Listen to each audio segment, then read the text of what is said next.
اس وقت ان احکامات کو یہ لوگ کیا کرتے ہیں؟ نظر انداز کرتے ہیں. یعنی جب اب فلسطین کے اندر یہ معاملات ہو رہے ہیں تو اب جہاد کی ضرورت ہے، یہ اس چیز کو کیا کریں؟ نظر انداز کریں ہمارے حکمران. لیکن جب جہاد کی ضرورت امریکہ کو ہوتی ہے اس وقت کیا کرتی ہے اسٹیبلشمنٹ؟ جہاد کا اعلان کرتی ہے اور ان مذہبی جماعتوں کو ان کی حیثیت بتاتی ہے. اور 1979 کے اندر جب حملہ کیا گیا تو اس وقت کی جو اسٹیبلشمنٹ تھی وہ دوڑی، یعنی آرمی چیف جو تھے ضیاء الحق، مذہبی جماعتوں کے پاس. کن کے پاس؟ مذہبی جماعتوں کے پاس. اوورال جتنی بھی پاکستان کے اندر مذہبی جماعتیں تھیں، وہ چاہے لشکر جھنگوی تھی، وہ چاہے دیگر اور بھی بہت سی جماعتیں تھیں، ان کے مجھے اتنی زیادہ نام تو نہیں آتے، ہم نے ان کے اوپر بس یہی بتانا کہ یہ جتنی بھی تھیں ان کو کہا گیا، پھر علماء کرام کو بتایا گیا کہ آپ فتوے دیں، اور انہوں نے پھر فتووں کے انبار لگا دیے، اور یہاں سے افغانستان کے اندر جہاد شروع ہو گیا.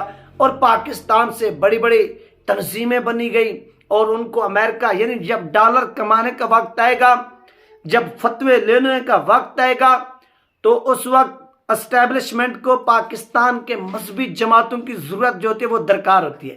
جب اقتدار دینے کا ٹائم آتا ہے اس وقت پاکستان کے اسٹیبلشمنٹ کو سیکولر اور لبرل جماعتوں کی ضرورت ہوتی ہے. یہ دو پاکستان کے اندر اسٹیبلشمنٹ کی چالاکیاں، ہوشیاریاں، یہ آپ آج پہچان لیں کہ اسٹیبلشمنٹ کو جب اقتدار دینے کی، یعنی اقتدار دینے کی جب باری آتی ہے، وہ تو اسٹیبلشمنٹ اقتدار دیتی ہے.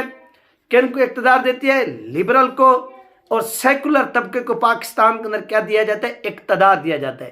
اور جب ڈالر کمانے کی باری آتی ہے اور فتوے دلوانے کی باری آتی ہے تو اس وقت کس کو استعمال کیا جاتا ہے؟ پاکستان کی مذہبی جماعتوں کا استعمال کیا جاتا ہے. اور آگے بھی چلتے ہیں، یہیں پر آپ کو بتائیں گے کہ یہ معاملہ 1979 میں ہوا، 88 تک چلتا رہا، اور پھر یہاں سے روس شکست کھا گیا، امریکہ کے ہاتھوں بہت ڈالر کمائے گئے، اور مذہبی جماعتیں کریٹ کی گئی، مذہبی تنظیمیں کریٹ کی گئی، ان کے ذریعے جہاد کرایا گیا افغانستان کے اندر.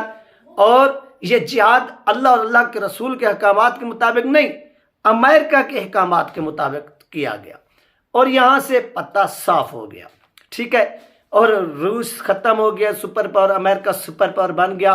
یہ پاکستان کے اندر کیا ہوا ہے؟ یہ سارا کا سارا جو ہے یہ معاملہ ہوا، یہ کام ہو گیا. اس کے بعد ناظرین کیا ہوتا ہے؟ اس کے بعد اہم ترین پوائنٹ کہ 2000 یعنی 1999 اور 2001، یعنی 2001 کی ہم بات کرتے ہیں. 2001 کے اندر 9/11 ہوتا ہے، اور اس وقت امریکہ سے ڈالر کمانے کی باری آتی ہے، اور امریکہ سے پیسہ لینے کی باری آتی ہے، اور امریکہ کی طرف سے جہاد اس وقت حرام ہو جاتا ہے.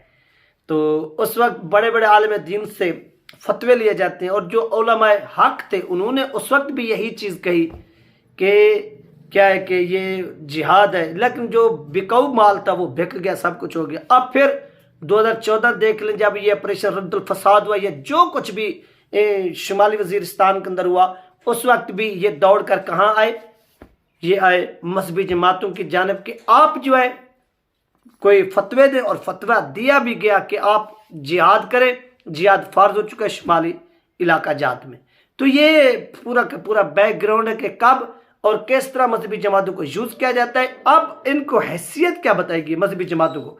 ان کو واضح طور پر پیغام دیا گیا ہے کہ جب جہاد کی ضرورت پڑے گی، امریکہ سے ڈالر کمانے کی ضرورت پڑے گی، اس وقت ہم آپ سے رابطہ کریں گے.